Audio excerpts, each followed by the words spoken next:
नमस्कार मंडळी, आज आपण बटर चिकन बनवणार आहोत। मी चिकन जे आहे ते मॅरिनेशन करून ठेवलेलं आहे। आपल्याला कोथिंबीर लागणार आहे, आपल्याला लवंग, स्टार फूल, दालचिनी, कांदा, कढीपत्ता, थोडंसं दूध पण लागणार आहे। आणि ही जी पेस्ट करून ठेवली ही काजू, आलं, लसूण आणि कांदा, टोमॅटो याची पेस्ट आहे।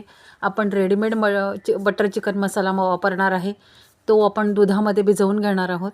तो पाण्यात भिजवला तरी चालतो, दह्यात भिजवला तरी चालतो। आपण मॅरिनेशनसाठी दही टाकलेलं आहे चिकनमध्ये, त्यामुळे मी दुधामध्ये भिजवत आहे, कारण तो छान सरसरीत असा होणार आहे। आणि सगळं जे दूध आहे, जे कपभर ते मी टाकून घेणार आहे, भिजवून बाजूला ठेवणार आहे। आणि बाजूच्या गॅसवरती मी कुकर तापायला ठेवणार आहे आणि त्या कुकरमध्ये आपल्याला तेल घालून घ्यायचं आहे। जेवढं आपल्याला फोडणीसाठी तेल लागणार आहे त्यात मी थोडंसं बटर टाकणार आहे। मी बटर नंतर टाकलेलं आहे। दालचिनीचा तुकडा, स्टार फूल आणि 2-3 लवंगा आणि कढीपत्त्याची पानं अशी आपण टाकून घ्यायची आहे। कांदा आणि त्याच्याबरोबर थोडीशी कोथिंबीर किंवा कढीपत्ता मी त्यात टाकलेला आहे।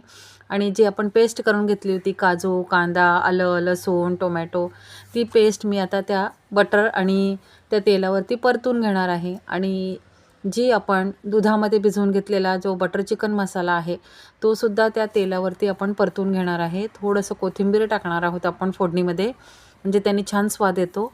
चिकनला अगदी मस्त असा छान सुगंध येतो, त्यामुळे मी ते टाकते। आणि मला फोडणीत कोथिंबीर टाकायला खूप आवडते।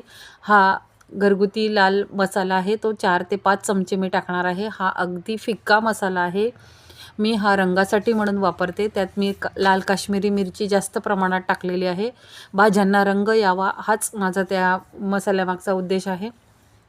आणि मॅरिनेशन करून ठेवलेलं जे चिकन आहे ते मी आता यामध्ये टाकून घेत आहे।